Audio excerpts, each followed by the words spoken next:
when I found out at age 25 that my income was primarily determined by my philosophy, not the economy. So make that note now. If you know it, that's wonderful. If you teach it, that's even better.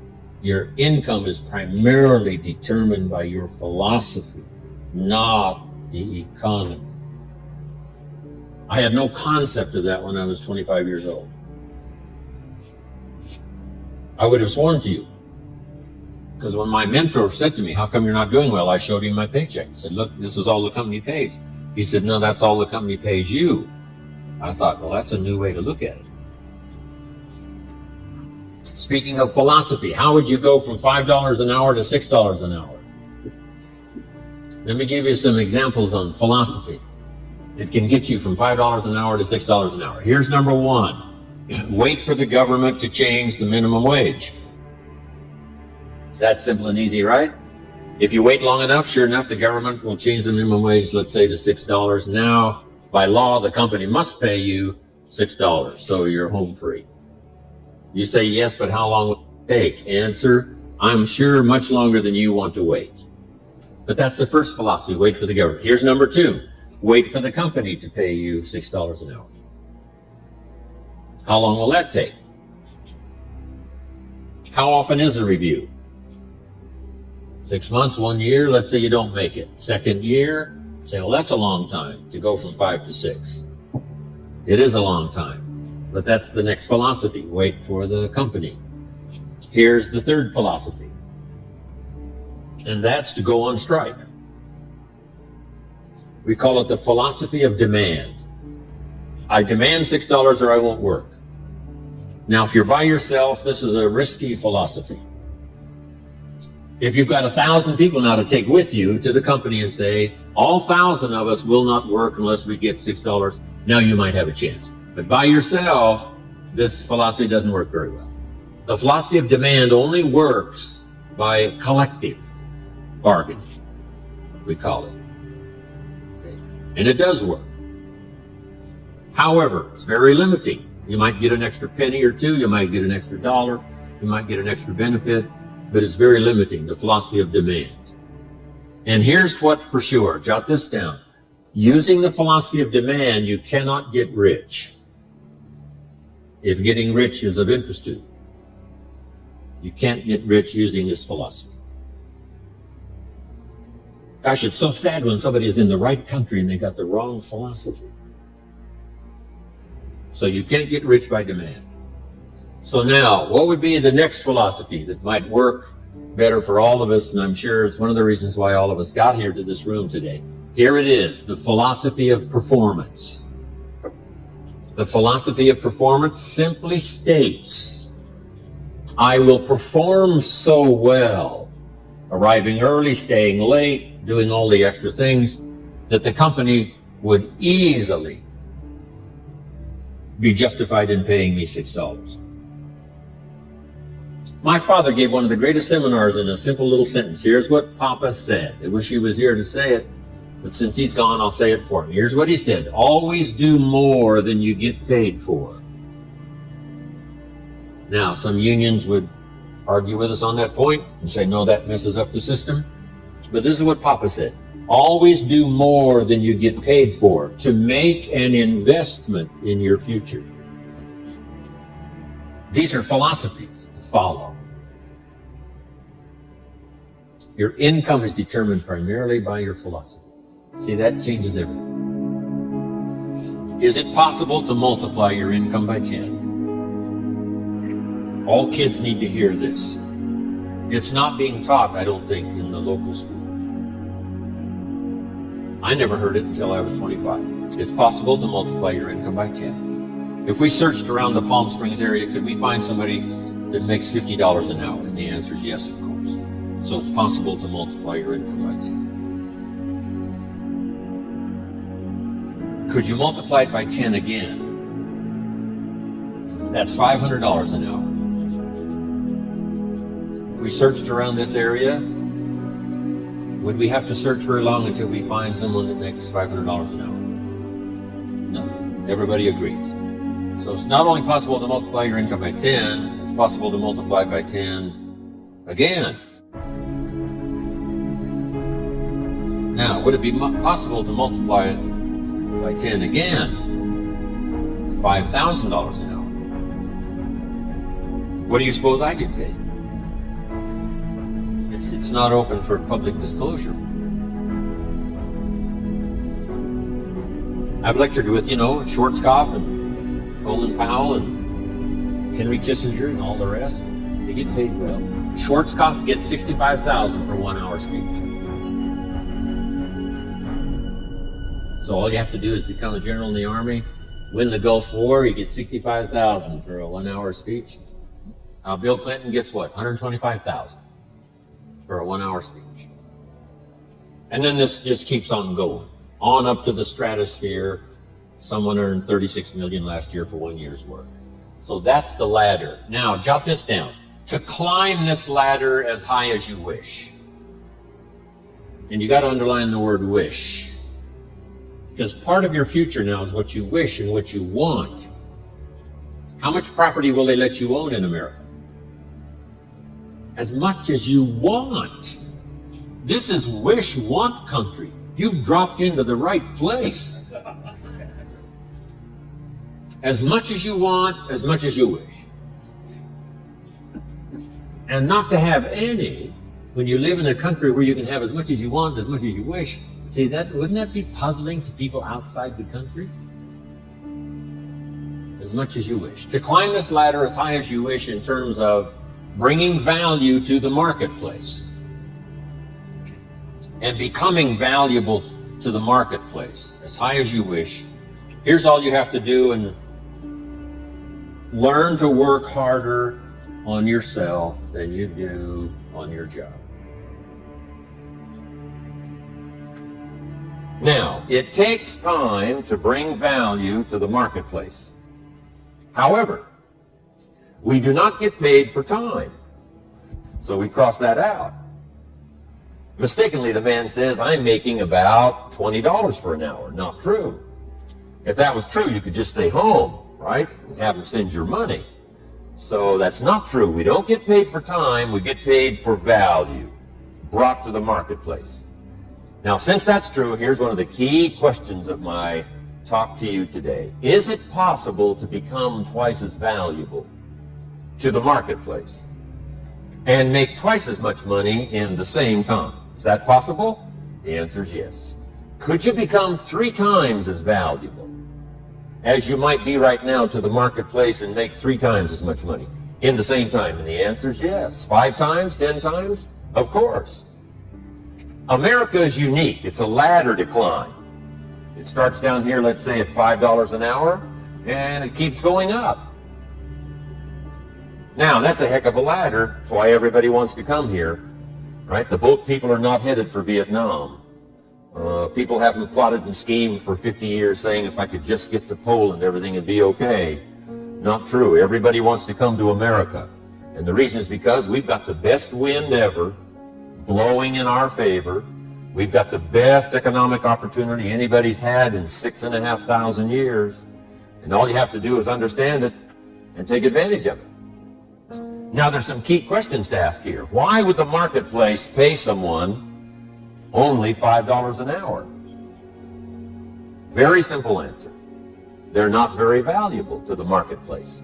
Now, we must underline to the marketplace. This person might be a very valuable brother. Yes. Member of the family, valuable. Yes. Valuable member of the church, of course. Valuable citizen of the country? Yes. Valuable in the sight of God? No doubt. We're all of equal value in the sight of God. But if you're not very valuable to the marketplace, you don't get much money. You say, well, it shouldn't be that way. Well, then you got to start your own country. You know, this one's been in process for 200 years, and this is the best we've been able to come up with so far. But here's the key. You don't have to stay here. Now, there was a big debate in Congress last year that this $5 was not enough, should be 6, should be 6, should be 6. But we don't need legislation. 6 is already on this ladder. The next step up. You know, if you work for McDonald's, they'll pay you $5 an hour to take out the trash. If you whistle while you take out the trash, they'll pay you $6 an hour. So we don't need that legislation. You just need to take lessons on how to whistle. Have a good attitude. Now, as you begin to climb this ladder, why would the marketplace pay some people $50 an hour? Answer, evidently, they must be more valuable to the marketplace. 10 times more valuable. And is that possible for someone to be 10 times more valuable and earn $50 an hour instead of 5? And the answer is yes. That's what America is all about. Now, why would the marketplace pay some people $500 an hour? Evidently, this person must be much more valuable to the marketplace. That's what's important to understand, to the marketplace. And would the marketplace pay one person $80 million for 1 year's work? And the answer is, of course. If you helped a company make $1 billion, would they pay you $80 million? I'm telling you, it is possible. And that's why America is so exciting. That's why this financial ladder is so exciting. It's possible for all of this to come true for all of you, no matter where you start. As a student in school, just getting started out there in the workplace, this is all possible for you. Now, Mr. Schoaf gave me the clue on how to climb this ladder as high as I wanted to climb.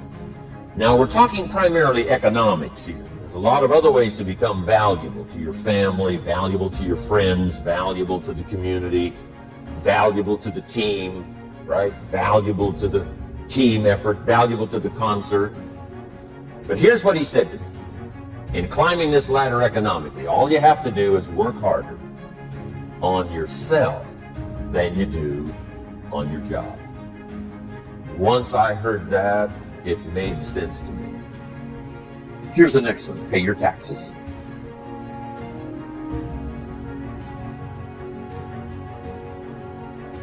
I finally became a happy taxpayer. Here's what paying taxes does. Feeds the goose that lays the golden eggs called American opportunity. You say, well, the goose eats too much. Probably true. But make the note, better a fat goose than no goose. Here's the next key. Everybody should pay. My personal philosophy is everybody should pay federal taxes as well as state or whatever it is. It's not wise for the government to let 1/3 of American citizens off the federal tax rolls.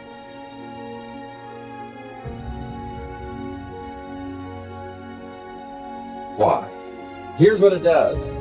If you let them off the federal tax rolls, it robs them of the dignity. They have to pay state taxes. They have to pay sales tax. I've been trying to write this book for so long called, Of Course Kids Should Pay Taxes.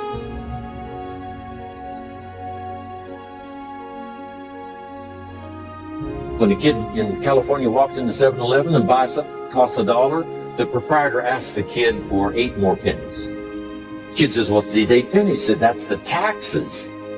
The kid says, I'm only 8 years old. And the proprietor says, congratulations, you're my youngest taxpayer. Give me the money. Should kids pay taxes? Yes, if you want to ride your bicycle on the sidewalk instead of in the mud, you got to cough up the 8 pennies. What if you're poor? Do you pay the 8 pennies? Yes. What if you're rich? Yes, meaning everybody should pay. The same should apply to federal. I don't care if it's $10 a year. I don't care if it's only $100 a year. As poor as you might be, you've got to say, no matter how poor I am at the moment, I will make my contribution. So everybody should pay. How much do you think aircraft carriers cost? We pay our taxes so a policeman will walk the beat so we can sleep like a baby. Hey, the Air Force doesn't sleep. The Army doesn't sleep 24 hours. So you can sleep as much time as required. Peace of mind. The missiles are ready and the aircraft carriers are there. So, you got that down now? I got to pay for my aircraft carrier. I got to pay some young volunteer that risks his life on night landings on an aircraft carrier. You got to pay if you want that kind of security in the world. Of course, we may disagree sometimes with government policy and all the rest, but I'm telling you, everybody needs to pay. Now, here's one of the best stories ever written. According to the record, Jesus and his disciples one day were at the synagogue, and on this occasion, they had an interesting project, and that was to stand outside the synagogue as people started coming in, putting money in the treasury of the synagogue.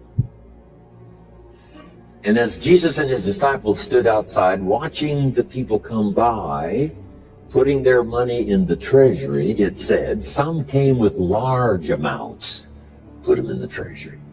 It said some came by with modest amounts, some came by with small amounts. Then along comes a little lady, and she puts 2 pennies in the treasury. And Jesus said to his disciples, look at that. They said, 2 pennies? What's 2 pennies? He says, no, you don't understand. She gave more than everybody else. They said, 2 pennies is more than everybody else? He said, yes, because I'm positive her 2 pennies represented most of what she had. So since she gave most of what she had, she gave the most. Now, here's what did not occur in the story. I'm so brilliant, I can give you what the author left out. Here's what did not occur.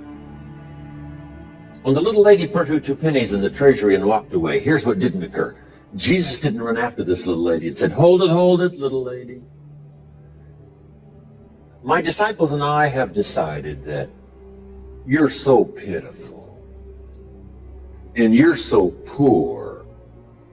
We have decided to take the 2 pennies out of the treasury and give them back to you. I'm telling you, that did not occur. If it would have occurred, she would have been what? Insulted. Hey, it was only 2 pennies, but it was most of what I had. Would you rob me of the joy of giving my 2 pennies? So that scene did not occur. So jot this down. Jesus left her 2 pennies in the treasury, even though she was poor. What does that mean? Everybody needs to pay, even if it's only 2 pennies.